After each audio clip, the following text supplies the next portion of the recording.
እዚህ ባቲ ተገኝተናል። አሁን ከባቲ ቢያንስ 5 ኪሎ ሜትር ወደ ውስጥ ገባ ብለን ኮሎቦ የምትባል የገጠር ቀበሌ ውስጥ ነው ያለነው።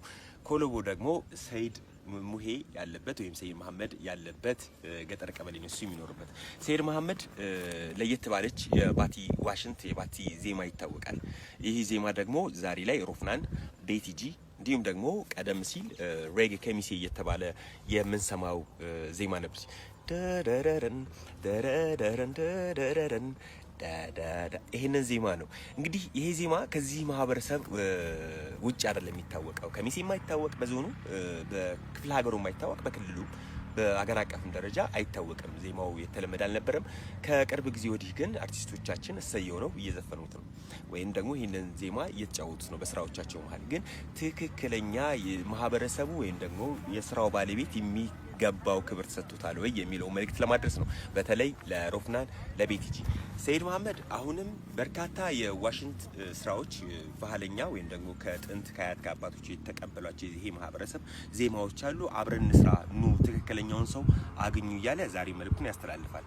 እናንተ ግን በስራዎቻችሁ የሰራችኋት እችን ዜማ ሰየው አሁንም ይደግምልናልና መልእክቱም ይሄ ነው። ሌላም ስራ አለና አብራችሁ ኑ እንስራ እያለ ነው ሰይድ መልእክቱ። ይሄንን ዜማ ግን ከትክክለኛው ሰው እንስማ።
ደስ ይላል። እናመሰግናለን ሰይድ፣ እናመሰግናለን በጣም።